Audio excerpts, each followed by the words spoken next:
जो हमारे बहुजन महापुरुष हुए, उन्होंने एक कारवां बड़े संघर्षों के बाद यहाँ तक लाया। संविधान उस कड़ी में एक मील का पत्थर साबित हुआ। लेकिन दोस्तों, ये उसी समय काबिल होगा जब हमारे बीच हमको संविधान की महत्ता मालूम हो।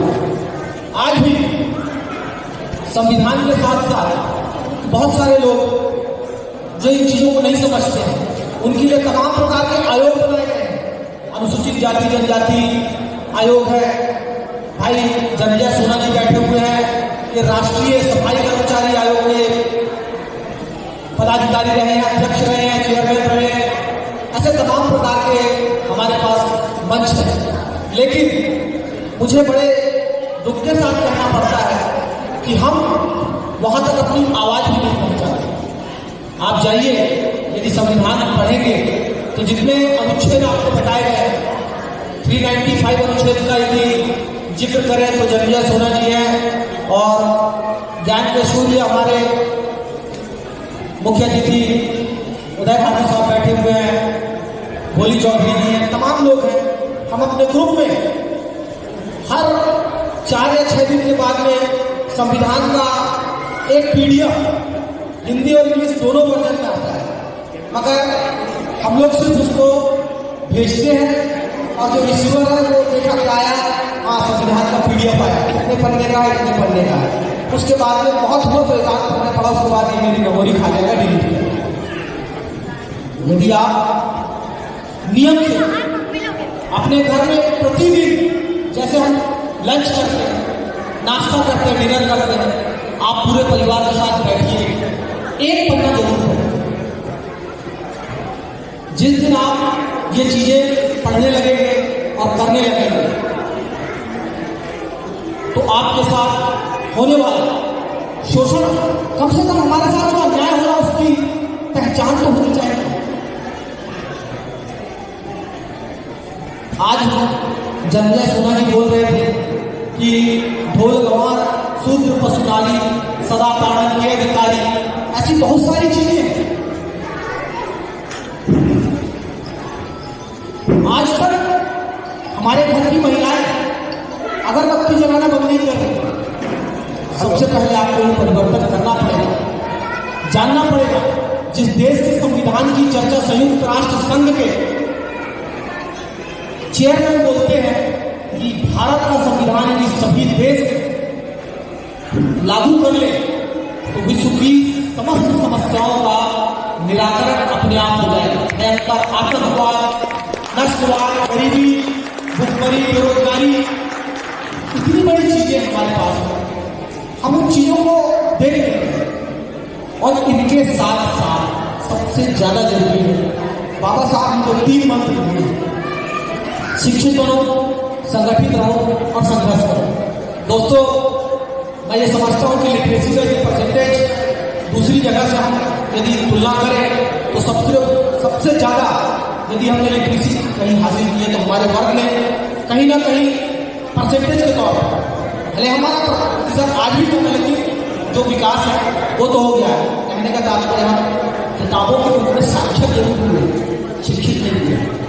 और हम संगठन के लिए, मेरे भाई शिवमंगल जी उस ग्रुप में जुड़े हुए हैं और उस ग्रुप के छत्तीसगढ़ के संचालक भी हैं, वी द पीपुल। 2 लाख से ऊपर संगठन है आज हमारे बीच में जो आरक्षित वर्ग की हितों की बातें करते हैं। तो अपने आप में सिद्ध हो रहा है कि हम शिक्षित तो हो गए, संगठित होने का ढोंग करते हैं। और संघर्ष किससे करते हैं? मनुवादियों से नहीं, हम संघर्ष आपस में करते हैं।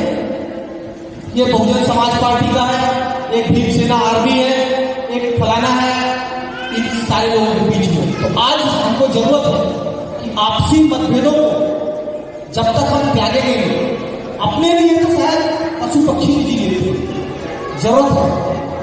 यदि मेरे साथ डिस्क्रिप्शन हो रहा है, सिर्फ मुझे लोगों को आगाह करना है। बाकी लड़ाई हम जो सामने बैठे हुए लोग हैं उनको मिलकर उसकी लड़ाइयां लड़ना। जब तक हम दूसरों की लड़ाइयां लड़ेंगे नहीं, तब तक ये सिलसिला आगे बढ़ते गए। तो एक बार फिर आज बहुत सारे वक्ताएं और वक्तागण हैं, उनकी बहुत सारी बातें सुननी है। सुबह से हमने all India SC/ST railway employees association ने ये बीड़ा उठाया था कि संविधान दिवस को हर साल प्रतिवर्ष इसकी संख्या बढ़ाते चलेंगे। इसका जीता जागता उदाहरण है आज BMY में रेल नगर स्थान है, उस जगह पे हमने प्रियम्बल स्थापित किया और उस चौक का नाम दे दिया संविधान चौक।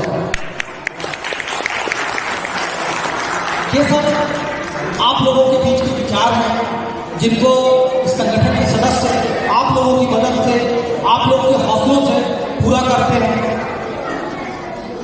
आज जिस तरीके से ट्रिपल 9 ब्रांच ने बच्चों को, महिलाओं को जिस तरीके से आगे आने का अवसर दिया, और सही मायने में बाबा साहब का भी ये कहना था कि किसी भी देश समाज की उन्नति का पैमाना वो होगा जब उस समाज की महिलाएं पूरी शिक्षित हों।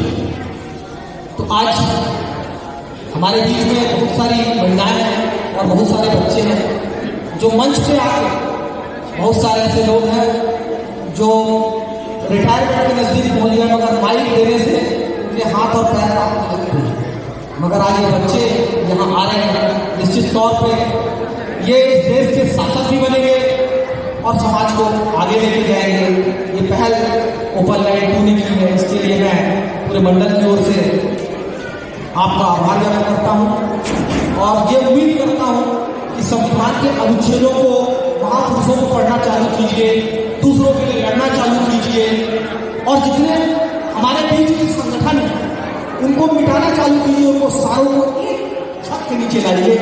आप ये सोच लीजिए कि जो 2 अप्रैल की हमारी लड़ाई थी, उस लड़ाई ने पूरे सरकार को हमारे सामने झुकने पे विवश कर दिया। सुप्रीम कोर्ट के जजमेंट को पलटने का जो काम हुआ, आप सभी का, उस समय कोई संगठन सामने नहीं आया, सब निकल पड़े हमको अपना अधिकार बचाने के। तो आज आप सभी लोग एक छत के नीचे आइए, एक दूसरे के लिए जिए। इसी के साथ मैं आप सभी को संविधान दिवस की हार्दिक शुभकामना देता हूँ और अपनी वाणी को विराम देता हूँ। जय भीम, जय छत्तीसगढ़, जय संविधान। आगे बढ़ाया है, उनसे भी प्रेरणा लेकर हमारी बच्चियां भी आगे बढ़े, तो मैं स्वागत करता हूँ मंच पर।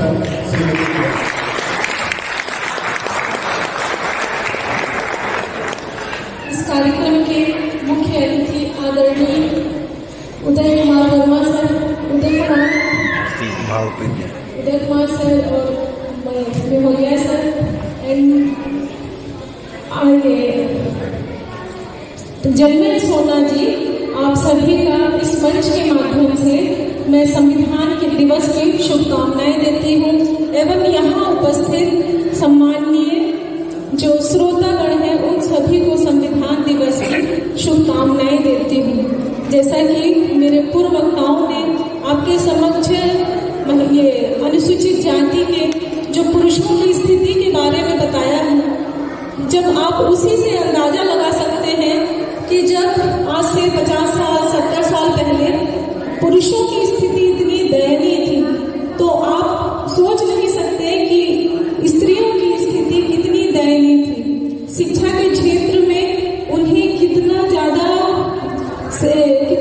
प्रताड़ित किया जाता था और समाज की उनकी सामाजिक स्थिति कितनी दयनीय थी। आप सभी के समक्ष में आज जो यहाँ उपस्थित हूँ वो संविधान, हमारा जो संविधान का महत्व है, संविधान लागू होने से हमारी महिलाओं की स्थिति में कितना सुधार हुआ है, उनकी सामाजिक स्थिति में कितना सुधार हुआ है, ये सभी संविधान के लागू होने और संविधान के महत्व का ही जीता जागता उदाहरण है। मैं भी जो आपके समक्ष उपस्थित हूँ, मैं अपने आप को आपके सामने संविधान का जो ये लागू होने से जो रिजल्ट बोलेंगे कि ये मैं उसका जीता जागता उदाहरण आपको अपने आप को मैं मानती हूँ। मेरे पूर्व वक्ताओं ने संविधान के हर अनुच्छेद के बारे में विस्तृत से जानकारी दी है, पर मैं आप सभी के समक्ष एक विशेष अनुच्छेद के बारे में अगर हमारे समक्ष किसी भी प्रकार की कोई समस्या आती है, कोई भी कुछ अगर कार्य दिखता है कि कोई कार्य में अगर कुछ रुकावट आ रही है, तो हमें संविधान के उन अनुच्छेदों का ध्यान सबसे पहले आता है कि राज्य के क्या कर्तव्य हैं, समाज के क्या, सरकार के क्या कर्तव्य हैं। पर उसी संविधान में एक महत्वपूर्ण अनुच्छेद है जो 51 है। उस अनुच्छेद में नागरिकों के कर्तव्यों के बारे में भी स्पष्ट रूप से उल्लेख किया गया है, पर हम जानबूझ के उसे अनदेखा करने की कोशिश करते हैं। हम केवल दूसरों को उनकी जिम्मेदारियों के बारे में बताते हैं और हम अपने कर्तव्यों के बारे में पीछे हटते हैं, क्योंकि 51 में जो आर्टिकल 51 में लिखा है कि हमें वैज्ञानिक दृष्टिकोण अपनाना चाहिए। हमें ये कारवा बढ़ता ही रहेगा। ये हमारी आगामी पीढ़ी की झलक आप लोगों ने देखी। ये बच्चे अभी जमीन में दबे हुए वो बीज हैं जो कल को जाकर एक बड़े वट वृक्ष का रूप धारण करेंगे। लेकिन उसके लिए जरूरत है कि आज हम लोग इन बच्चों को बाबा साहब के विचारों को, उनके जो संघर्ष है, उनको हमारे महापुरुषों के संघर्ष रूपी जो खाद है, पानी है, उसको डालकर इनको बचाएं और उन विचारों को एक वट वृक्ष करने का अवसर प्रदान करें। तो आज जो हमारी पीढ़ी है, जो आज के पेरेंट्स हैं, मैं यही उम्मीद करूंगा और इस बच्चे को देखते हुए इसके माता पिता से सलाम करूंगा कि जो अपने बच्चे के अंदर इस तरीके के भावनाएं आज से डाल रहे हैं और उसको मंच पर आने के लिए और बोलने के लिए प्रोत्साहित कर रहे हैं। क्योंकि मैंने पहले ही कार्यक्रम की शुरुआत में ही बोला था कि हमारा समाज लोकल तो है लेकिन वोकल नहीं है और हमको वोकल बनने की जरूरत है। तो मैं इस बालक को देखकर बहुत आसान्वित हूँ कि हमारे आने वाली पीढ़ियाँ जरूर वोकल होंगी। तो मैं कार्यक्रम को आगे बढ़ाते हुए वक्ताओं के अगले हमारे वक्ता को आवाज दूंगा। हमारे बीच श्री भोले चौधरी जी उपस्थित हैं, वो आएंगे और हम सबको, वो एक बहुत ही उच्च कोटि के वक्ता हैं और स्टेट और नेशनल लेवल के मंचों पर भी अपने विचारों से लोगों को लाभान्वित करते हैं। तो लोग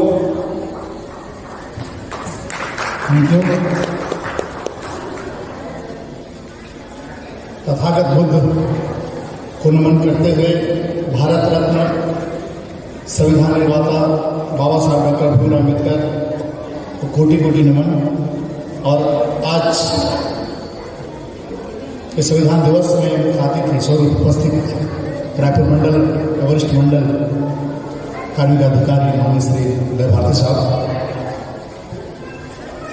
एक बहुत ही होनहार एडवोकेट सामान्य श्री संजय सोना जी, जो महासचिव हैं अखिल भारतीय सफाई कर्मचारी का, जिनके बारे में जो कहूँ कम है।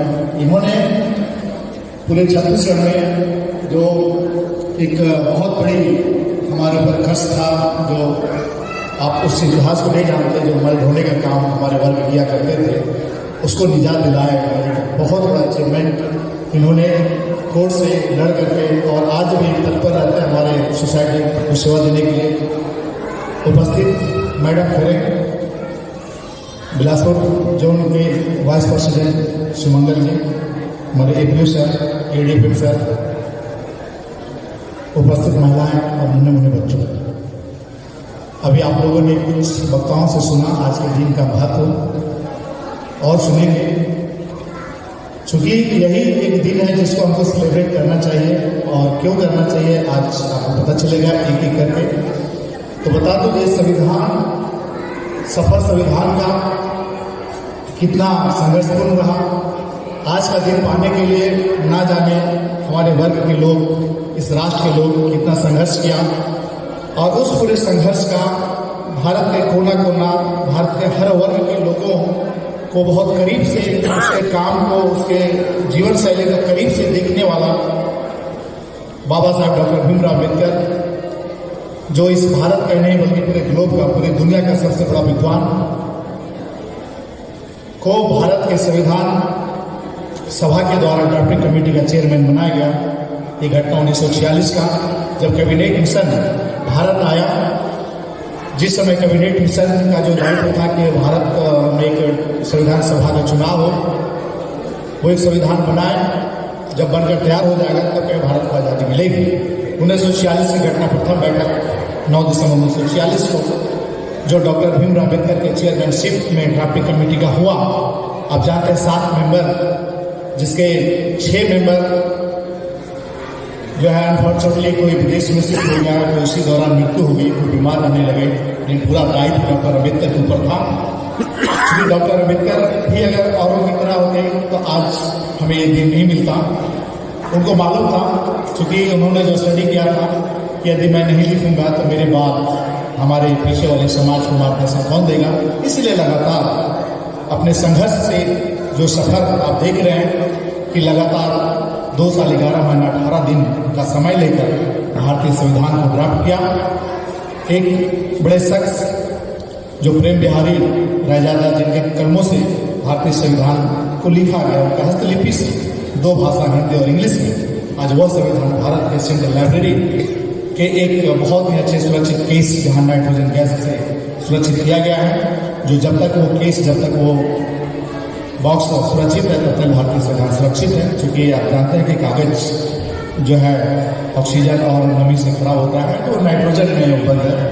तो वह भारतीय संविधान जो एक बहुत बड़ा ग्रंथ है हमारे लिए, जिसमें नहीं हमारे लिए प्रावधान है। आज मैं बहुत इंतजार के बाद जनरल सोना जी को मैं बुलाया कि आपको उस संविधान की कुछ गलतियां आपको बताएंगे, जिनके वजह से हम आज विकास के रास्ते पे हैं, जिसकी कुछ महत्वपूर्ण कड़ियां जो मूल अधिकार है, मूल अधिकार को जरूर जान लेना ही हमको है। क्योंकि अगर हम नहीं जानेंगे, अपना अधिकार नहीं जानेंगे तो हम उसको ले नहीं पाएंगे।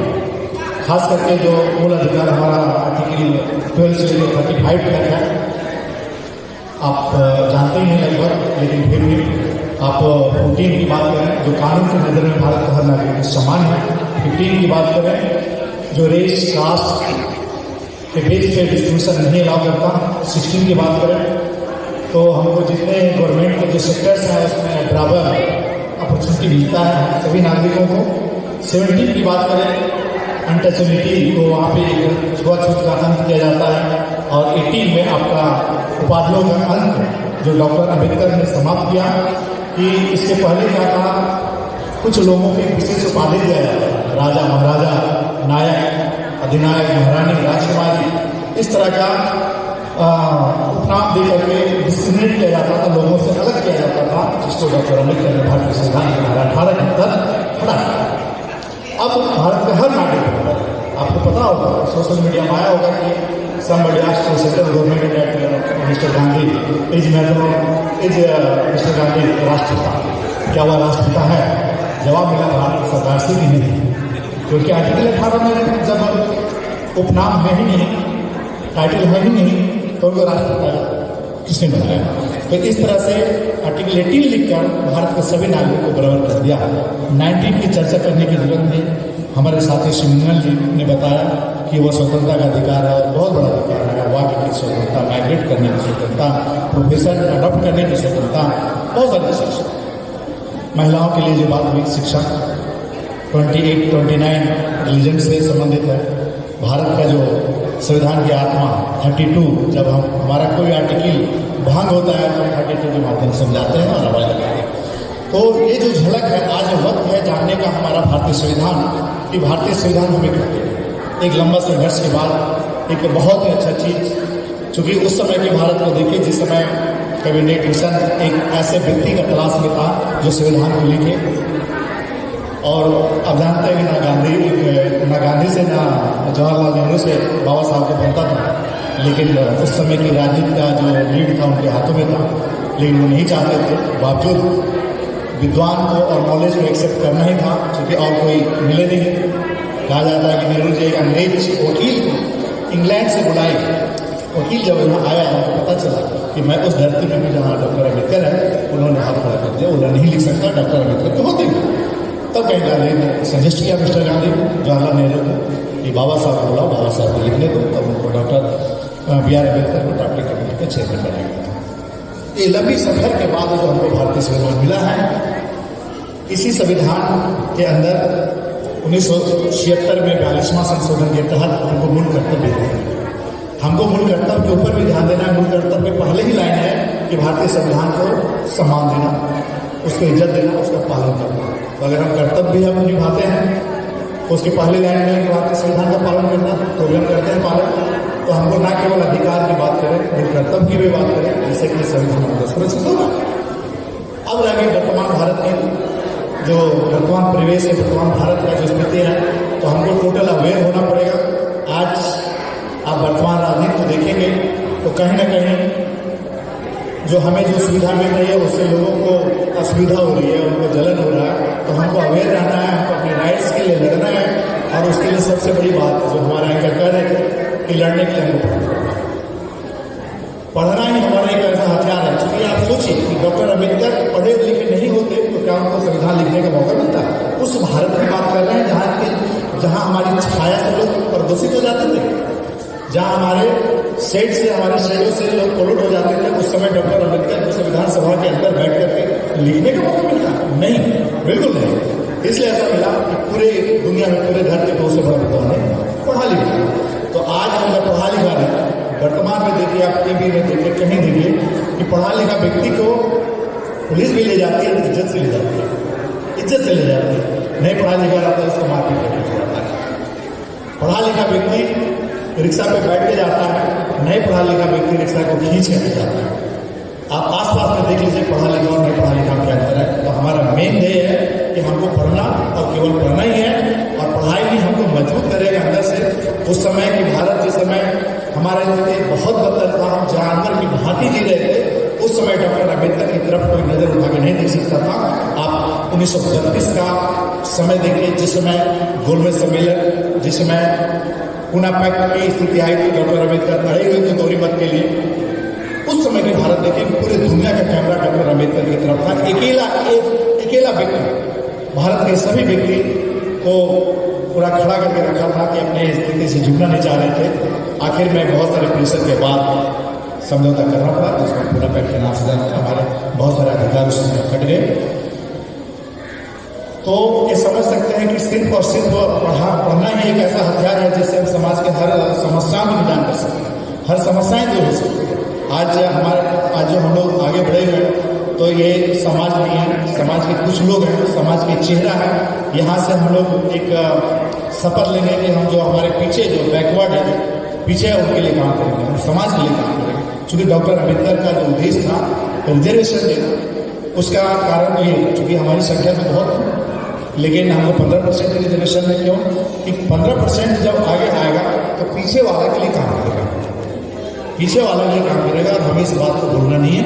यदि हम आगे आ चुके हैं तो हमारे पीछे जो सोसाइटी है, हमको बैक पे सोसाइटी करना है। डॉक्टर अम्बेडकर का ये लिस्ट था, बैक पे सोसाइटी, और उसी का परिणाम आज दिख रहे कि हम लोगों ने अपने समाज के लिए ऐसा काम किया है, ऑर्गेनाइज किया है। तो आज के इस अवसर से जो हमारा संविधान दिवस है, हम संविधान दिवस इसलिए मना रहे हैं कि संविधान को जाने, इसको माने, और पुरानी जो पाखंडवाद के कुछ जो वाद हम बता रहे हैं, जो समाज में कुरीतियां हैं, उससे बाहर निकले। और आज घड़ी है बाहर निकल जाने का ही, बहुत लेट हो चुका, हमको जाग जाना है। और जो उनका बाबा साहब का उद्देश्य था उसको हमको फुलफिल करना है।